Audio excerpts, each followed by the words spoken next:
Hey guys, welcome back to your channel Astro Tarot ट्रिया। अब सबको स्वागत करती हूँ आपकी खुद की चैनल एस्ट्रो टैरो ट्रिया पर। क्यों बोलती हूँ मैं हर बार आपकी खुद की चैनल? क्योंकि इस चैनल पे आपको आपके सारे सवालों के जवाब फ्री ऑफ कॉस्ट दिए जाते हैं। जी हाँ, आप बिल्कुल सही सुन रहे हो।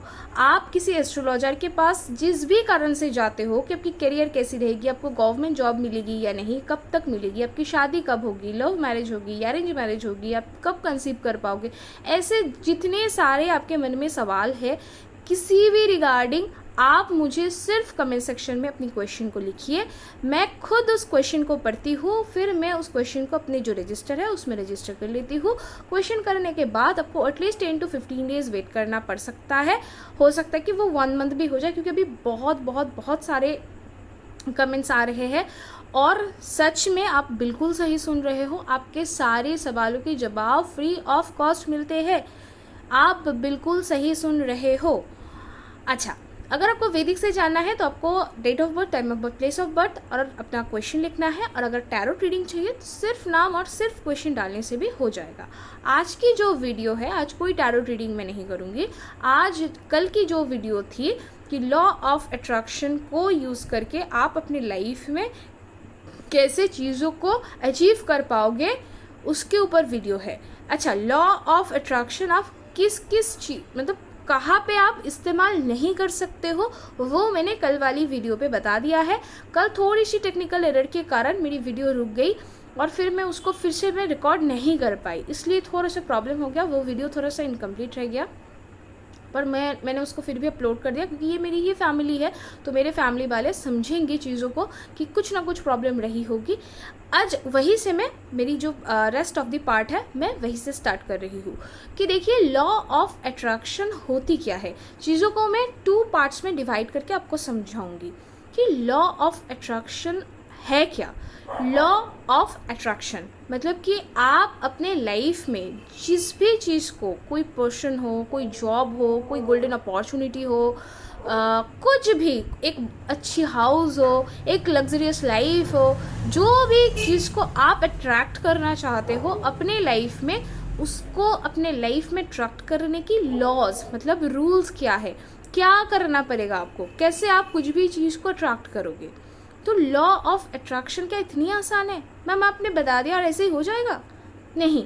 देखिए, लॉ ऑफ अट्रैक्शन के ऊपर में 2-2, 3-3 ऐसे बहुत सारी किताबें हैं। आप कितनी किताबें पढ़ोगे? और सबसे बड़ी बात जो आपको शायद दूसरे लोग नहीं बताएंगे कि हम लोग, जैसे हम टैरो रीडर्स, साइकिक हीलर्स, हम लोग ना हमेशा हमारी जो टेक्निक्स होती है उनको हम चेंज करते हैं, टाइम टू टाइम हम उनको चेंज करते हैं। कोई एक फिक्स टेक्निक नहीं होता है। लेकिन क्योंकि आप एज अ नॉर्मल पर्सन, आप कैसे हर बार चीज़ों को चेंज करोगे, हाँ, आप कैसे इस पे मास्टरी करोगे? तो मैंने सोचा कि एक बहुत सिंपल वेज बताऊंगी जिससे आप बिल्कुल रिजल्ट पाओ कि आपने एक वे को अपनाया, आपने लॉ ऑफ अट्रैक्शन को अपनाया और आप साल भर उसको अप्लाई कर रहे हो और आपको रिजल्ट ही नहीं मिल रहा है। अगर ऐसे ही चलती रहेगी तो आपको मोटिवेशन ही नहीं होगा उस काम को करने में, राइट। आप किसी चीज़ के लिए, आप किसी एग्ज़ाम के लिए प्रिपेयर कर रहे हो, लेकिन आपके अंदर वो मोटिवेशन ही नहीं है, तो आप काम कैसे करोगे? और मोटिवेशन कैसे आता है? जब आपको चेंजेस दिखेंगे। तो मैं आपको थोड़ा सा ये बता दूँ, 21 डेज ये 2 पार्ट में आपको बताऊँगी। एटलीस्ट 42 डेज में आपके लाइफ में चेंज, आपको विजिबल चेंजेस आपको दिखेंगी। अब लॉ ऑफ अट्रैक्शन अब मतलब कौन कौन यूज़ कर सकते हैं? लॉ ऑफ अट्रैक्शन आप हर कोई, हम में से सब कोई, हर इंसान लॉ ऑफ अट्रैक्शन को यूज़ कर सकता है। जैसे आपको कोई जॉब चाहिए, आपको किसी पर्सन को चाहिए अपने लाइफ में, आप कोई आप एक अच्छी सी हाउस बनवाना चाहते हो, आपको एक लग्जरियस कार चाहिए, एक लग्जरियस लाइफ चाहिए, कुछ भी आप कुछ भी अचीव कर सकते हो लॉ ऑफ अट्रैक्शन को यूज़ करके। लेकिन हाँ, आपको थोड़ा सा एक क्लियर एंड एक प्रैक्टिकल व्यू रखना है कि आप क्या लिख रहे हो, आप क्या सोच रहे हो। जैसे मैं बहुत सारे यूट्यूबर्स एंड उनकी जो वीडियोस मैंने देखा कि यार उन्होंने लिखा कि मैं लिख दूंगी कि ठीक है, मैं ना 10 लाख रुपया मैं अर्न करना चाहती हूँ, फिर मैं एक दिन लिख दूंगी मैं 1 करोड़ अर्न करना चाहती हूँ। ऐसे थोड़ी ना होता है। मतलब मैं कुछ भी चाहूँगी और वो कैसे हो जाएगा, मैं सिर्फ इमेजिन करूँगी, मैं सिर्फ सोचूंगी और सोच के मैं बैठ जाऊँगी तो क्या हो जाएंगे? नहीं। लॉ ऑफ अट्रैक्शन को काम तब आप कर पाओगे, लॉ ऑफ अट्रैक्शन आपकी लाइफ में तब काम करेंगी जब आप लॉ ऑफ एक्शन सीख जाओ। तो उसके लिए मैं स्टार्ट करती हूँ कि हाउ इट विल वर्क, आपको लॉ ऑफ अट्रैक्शन को कैसे यूज़ करना है। फर्स्ट पार्ट, आपको आपसे बेहतर कोई भी दूसरा नहीं जान सकता। भले ही आप किसी इंसान के कितनी भी करीबी हो, आपकी मॉम हो, आपकी डैड हो, आपकी माता पिता भाई बहन, कोई भी आपको कितनी भी अच्छे से जाने, लेकिन 100% आपको कोई भी नहीं जान सकता आपसे बेहतर। तो मेरी फर्स्ट 21 डेज़ की जो रिचुअल होगी वो ये कि आपको खुद के साथ बैठना सीखना है। कैसे करोगे ये? आपको देखिए, अगर आपको लाइफ में क्लैरिटी चाहिए, अगर आपकी स्पिरिचुअल लाइफ में आपको एंटर करना है, थोड़ा सा क्लैरिटी चाहिए, थोड़ा सा एक फ्रेश एक लाइफ चाहिए ना, तो थोड़ा सा आपको फिजिकली भी फ्रेश होके आना पड़ेगा। थोड़ा सा आप रात के समय अगर आप बाथ लेते हो तो बहुत बेहतर, नहीं भी हो पाए तो थोड़ा सा हाथ पैर को आपको साफ़ कर लेना है और एक रोज़ वाटर ले लेना है, आपके अपने पाम्स में लगा लेने हैं और फीड्स में लगा लेने हैं।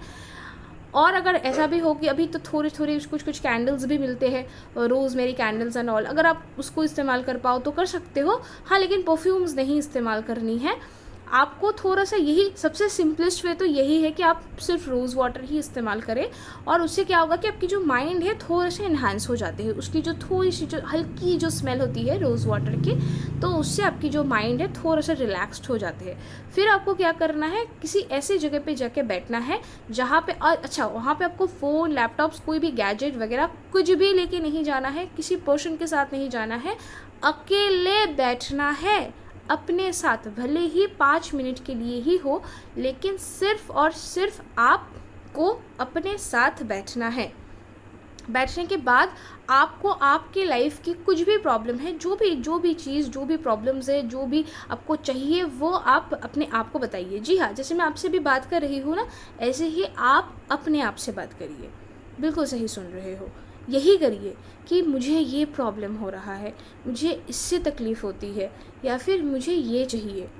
जब आप 21 डेज़, अच्छा 21 डेज़ भी मैं अपने मन से नहीं बता रही हूँ, 21 डेज़ का एक साइंटिफिक सिग्निफिकेंट है। किसी भी आदत को बनाने के लिए या छोड़ने के लिए आपको उस काम को 21 डेज़ तक कंटिन्यूअस करना है। अगर आप 21 डेज़ तक कोई भी काम कर लेते हो तो आपकी उसके ऊपर आदत बन जाती है। और आप अगर इसको आदत बना लेते हो अपने साथ बैठने की, अपनी प्रॉब्लम, क्योंकि मेरी जो मेन मोटिव है वो यही है कि be your own coach, be your own motivator. आपको आपसे बेहतर कोई भी नहीं जानता, आपको आपसे बेहतर कोई दूसरा मोटिवेट भी नहीं कर सकता है। तो अगर आप खुद के साथ बैठना सीख जाते हो और अपनी प्रॉब्लम खुद के साथ डिस्कस करना सीख जाते हो, तो आपकी प्रॉब्लम की सल्यूशन भी आप खुद ब खुद निकलना सीख जाओगे। कैसे, वो मैं सेकंड पार्ट में आपको बताऊंगी। तो फर्स्ट पार्ट पे अगर आप बैठना सीख जाते हो 21 डेज़ तक, तो क्या होगी कि आपको क्या करना है एक्चुअल में। जैसे एज एग्जांपल मैं खुद की बात अगर बताऊँ तो मुझे हीलर बनना है, मुझे टैरोट रीडर बनना है, मुझे लोगों की मदद करनी है, मुझे यही करना है, मुझे यही बनना है। अब कैसे करेंगे, क्या करेंगे, वो मैंने बाद में डिसाइड किया, लेकिन पहले मेरी जो डिसीजन बनी कि मुझे करना क्या है, मुझे लोगों की मदद करनी है। कैसे? जो मेरी ये नॉलेज है, जो मुझे गॉड, यूनिवर्स, मदर यूनिवर्स की तरफ से मुझे एज गिफ्ट मिला, उसको मैं लोगों तक अगर पहुंचाती हूँ, लोगों की अगर उससे मदद होती है तो यही बहुत है। भले ही मैं कितनी कम पैसे कमाऊँ, पैसा कमाऊँ या ना कमाऊँ, फ़र्क ही नहीं पड़ता, लेकिन मेरे को यही करना है और मुझे यही करना है, मतलब यही करना है until unless I will get success, until unless I will get succeed in this field, मुझे इसे ही करना है।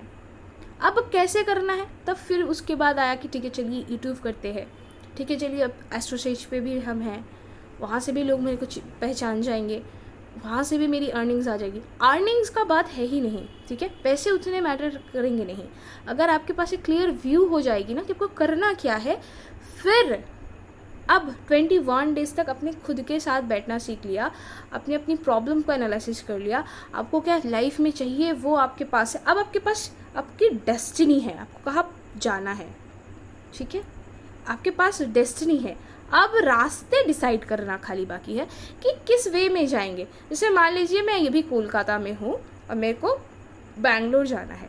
अब मेरे को पता तो है कि मेरे को बैंगलोर जाना है, अब मैंने कोलकाता से ना निकल गई मैं, अब मेरे को पता ही नहीं है मेरे को जाना कहाँ पे है। तो मैं कौन सी ट्रेन पकड़ूंगी, कौन सी बस से जाऊंगी, कौन सी ऑटो लूँगी, फ़्लाइट से जाऊंगी या क्या करूँगी मैं, जब मेरे को पता ही नहीं है मेरे को जाना कहाँ है। अगर आपको पता चल जाए कि आपको करना क्या है लाइफ में, फिर आपकी 22 डेज़, अब इसमें एक चीज़ हो सकता है कि 21 डेज़ हो गए लेकिन आपको वो क्लैरिटी नहीं मिली, हो सकता है, मैन टू मैन वेरी करता है, हो ही सकता है ये। तब आप थोड़ा सा और 4-5 दिन या 9 दिन, 10 दिन, 1 मंथ, मैक्सिमम 1 मंथ तक ना हो जाता है, ठीक है। बहुत सारे लोगों को तो 10 डेज़ में ही हो जाते हैं, पहले 10 डेज़ में, 7 डेज़ में, ऐसे भी होते हैं। तो ये मैन टू मैन वेरी कर। जब आपके पास एक क्लियर व्यू आ जाए तब आपको क्या करना है, आपको एक कॉपी लेना है और उस पर उसको लिख देना है। इसे कहते हैं जर्नल राइटिंग। अब आपको उसको लिख देना है कि मुझे ये करना है और कब तक करना है, वो वाली डेट भी आप दे दीजिए कि मुझे इस तारीख तक मुझे अपने आप को टारगेट करना कि मेरे को यहाँ पे पहुँचना है, ठीक है। जैसे मेरे को यहाँ से, मेरे को कोलकाता से मेरे को बैंगलोर पहुँचनी है, मेरे को अगले 7 दिन तक मेरे को पहुँच जाना है वहाँ पे। अब कैसे जाऊँगी, किस वे में पकड़ूँगी, वो फिर मेरी ऊपर है, ठीक है ना।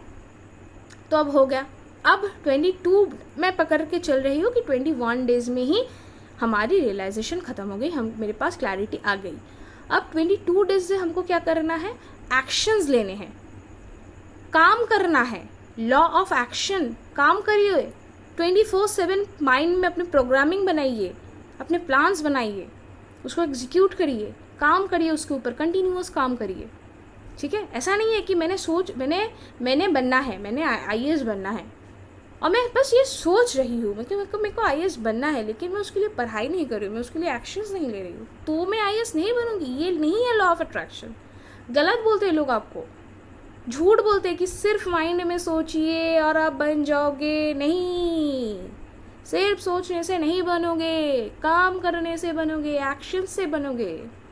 अब 21 मतलब 22 डेज से आपको कंटिन्यूअस उसके ऊपर काम करना है। अब कैसे कैसे काम करोगे, वो आपने जो डिसाइड किया उसके ऊपर उसकी एक्शंस होगी। वो भी आपसे बेहतर कोई नहीं डिसाइड कर पाएगा, क्योंकि आपको तब तक वो वाली रियलाइजेशन आ जाएगी जब आप बैठना सीख जाओगे, जब आपकी आदत बन जाएगी खुद के साथ बैठने की। तो रेजोल्यूशन मतलब प्रॉब्लम्स की सोल्यूशंस भी आपको उस वाले पार्ट से मिल जाएगी कि देखिए ये वेज फॉलो करिए, इससे आपको बहुत आसानी से आप ये काम कर लोगे। अब फिर 22 वाले डेज से 42 वाले डेज तक कंटिन्यूअस उसके ऊपर काम करिए। अब काम करते करते करते करते क्या हो जाएगा ना, भले ही 42 डेज में ही आप IAS ना बन जाओ, पॉसिबल ही नहीं है। अब बोले मैम कैसे बन जाऊँ मैं, लेकिन वो IAS वाली क्वालिटीज़ आप में जनरेट हो जाएगी, क्योंकि आपकी माइंड अब IAS जैसी सोच रही है, क्योंकि आपके पास और कोई ऑप्शन और दूसरा ऑप्शन ही नहीं है। मेरे को IAS ही बनना है, तो अब मेरे पास दूसरा कोई ऑप्शन ही नहीं है। मेरा माइंड उसी तरीके से प्रोग्राम करेगा, मेरे को बना के देगा कि मैं कैसे IAS बन सकता हूँ, समझ रहे हो। वैसे ही आपको सोचना है, वैसे ही आपको प्लान करना है। तो मैं थोड़ा सा समाप्त करूँ तो 4 वेज है, बहुत सिंपली 4 वेज है। फर्स्ट कि आपको एक क्लियर व्यू होना चाहिए। You should have a clear vision in your mind कि मेरे को करना क्या है, मेरे को बनना क्या है, मेरे को कौन सी पर्सन चाहिए। If you have that clarity कि मेरे पास और कोई ऑप्शन ही नहीं है, मेरे को यही करना है, मेरे को यही करना है, यही मुझे वो सुकून देता है, भले ही इससे मैं कम पैसे अर्न करूँ, भले ही इससे लोग मुझे जाने या ना जाने, फ़र्क नहीं पड़ता, लेकिन इसको पूरा दिन करने के बाद भी मैं थकती नहीं हूँ, मैं परेशान नहीं होती हूँ। तब आप नंबर 2 वाली पार्ट कि आपको इसके ऊपर फेथ करना है, बिलीव करना है। हर रोज़ अपने आप को ये बताना कि हाँ, एज एग्जाम्पल कि हाँ, जैसे मैं सोचती हूँ हाँ मैं ये कर लूँगी, मैं लोगों की मदद कर पाऊँगी। बहुत सारे लोग आके भी मुझे DM करते हो कि आप इतने सारे लोगों को कैसे रिप्लाई करोगे, कैसे कर लेती हो। मैं कर लूँगी, मैं कर लेती हूँ, थोड़ा बहुत आगे भी कर लूँगी। ये बिलीव है, मेरे को मदद करना ही है, करना है मतलब करना ही है। मैंने कमिटमेंट कर दिया है मतलब कर देना ही है। आपको आईएएस बनना है मतलब आपको आईएएस ही बनना है, आपको यही सोचना है, आपको 24/7 इसी को सोचना है। फिर आपको कंटिन्यूअस वर्क करना है इसके ऊपर विथ पेशेंस, कि आपने सिर्फ 42 डेज कहाँ तक काम किया फिर आप आईएएस नहीं बने तो आपने छोड़ दिया उस प्रोसेस को। ये ऐसे नहीं होगा, ये तो आपकी जर्नी है ना। फिर अगर आप पेशेंस के साथ इस पर बने रहते हो ना, you will definitely get success. आपको सक्सेस होने से कोई रोक नहीं सकता है। And this is the most simplest way, trust me. आप तभी मुझे ये बता पाओगे जब आप इसको अप्लाई करोगे। और मैं बहुत ईगरली वेट करूँगी आप सबकी कमेंट्स को पढ़ने के लिए कि इसको आपने कितना अपने लाइफ में इस्तेमाल किया और क्या रिजल्ट्स आए, क्या क्या चेंजेस आए। मैं यही नहीं बोलूँगी कि 42 डेज़ में आप आईएएस बन जाओगे, बिल्कुल नहीं, ऐसी क्लेम मैं बिल्कुल नहीं कर रही हूँ। लेकिन हाँ, 42 डेज़ के बाद आप आईएएस बन सकते हो या सकती हो, ये वाली वो स्ट्रॉन्ग बिलीव आपके अंदर तक पहुंच जाएगी, आपके सबकॉन्शियस माइंड तक पहुंच जाएगी। सोते हुए भी आपको यही सोचना है कि मुझे आईएएस बनना है। इतना अगर आप कर लेते हो ना, तो आपको आईएएस बनने से कोई रोक नहीं सकता, आपको वो वाली चीज़ हासिल करने से कोई रोक नहीं सकता। जैसे कहा जाता है ना, एक बहुत फेमस डायलॉग है ना, कि अगर किसी चीज़ को पूरे शिद्दत के साथ चाहो तो पूरी कायनात उसे आपसे मिलाने की कोशिश में जुड़ जाती है। यही है लॉ ऑफ अट्रैक्शन, बहुत आसान शब्दों में बताया गया है।